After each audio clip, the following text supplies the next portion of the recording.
All right, next question. All right.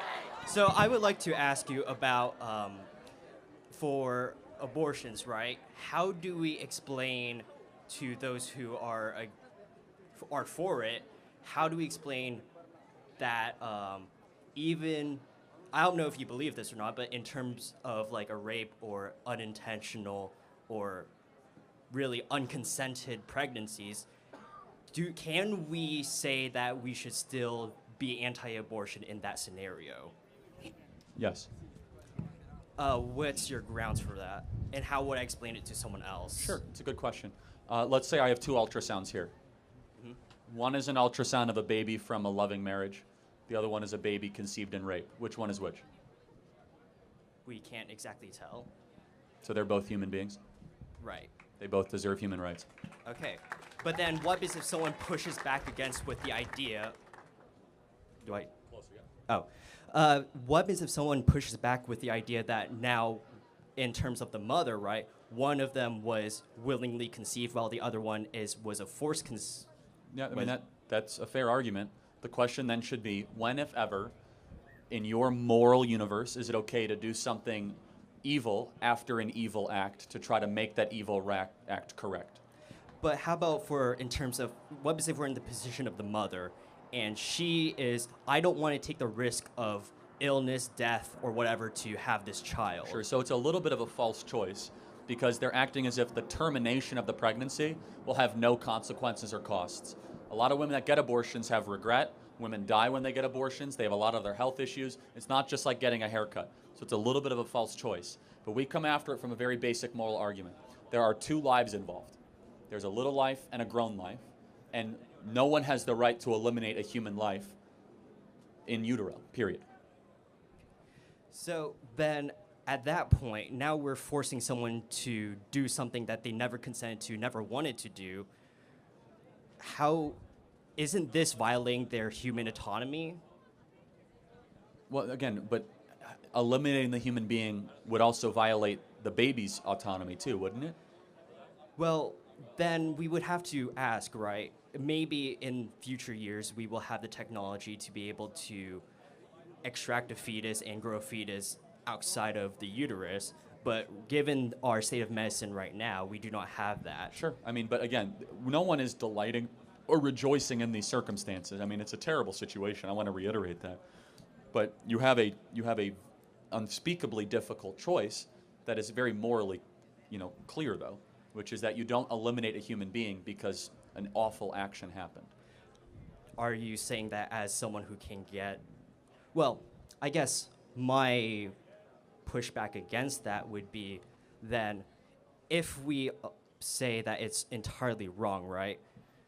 We're sacrificing someone's choice for someone's life, which is admirable, but... It's also morally correct. You don't get to murder someone smaller than you if it makes your life difficult. But then we can't exactly... See, the fetus does not have autonomy. It cannot exist outside of the uterus quite yet. Human dignity does not correlate with dependency. So dignity and dependency are not 2 things corrected. You have human dignity because you're a human being, not because how dependent you are. So would you say that viability happens when... Viability is irrelevant. So then at what point does human life begin then? Conception. Conception, not even sperm or That's conception. eggs? Okay. That's conception. That's well, I just wanted to get when an egg is fertilized. When an egg is fertilized, human life begins. Okay, so then when it's still a single cell with both chromosomes pairings, right? Well, it creates new DNA, right? So once the sperm and egg meet, literally something magical and inexplicable happens where new DNA is formed. Okay, and then what happens? So then... Then it attaches to the uterine wall, and I can go through the whole gestational process. But. All right, so then we have the basis of human life. Now, what is if within the uterus, now that life is still alive, but is unable to proceed to, like, let's say, actual birth due to some medical situation that has happened? Well, has the baby died without outside intervention or with outside intervention? Let's say that is it an ectopic pregnancy, or what? You got to be very clear about the type of... the amniotic sac has ruptured. Yeah, that's an ectopic pregnancy, right. So yeah, you can remove the baby from that situation without aborting it. The baby will die outside of the womb, but you do not have to abort it. So those are 2 different things. The removal of a baby is what's called the cesarean section. You can do that very early on. Now, ectopic pregnancy is very real. It's very terrible. But you can solve an ectopic pregnancy outside of having an abortion.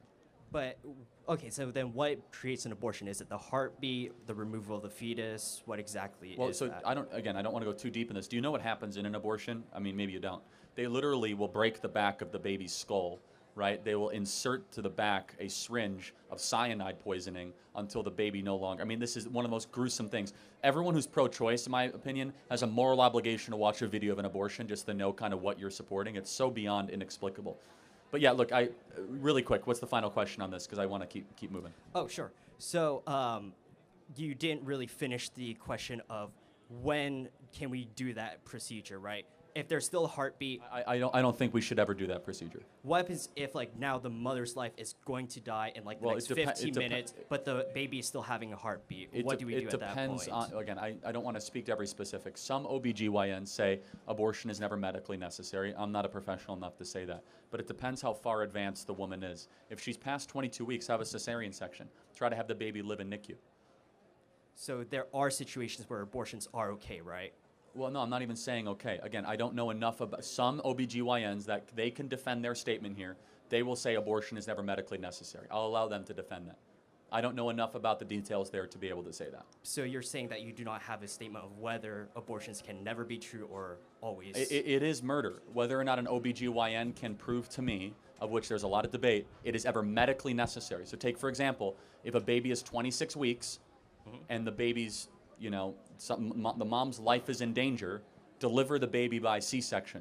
Don't terminate the baby. Does that make sense? Yes, I see. The baby can survive outside of the womb. Okay, at that point, yeah. Thank you very much. Appreciate it. Next question.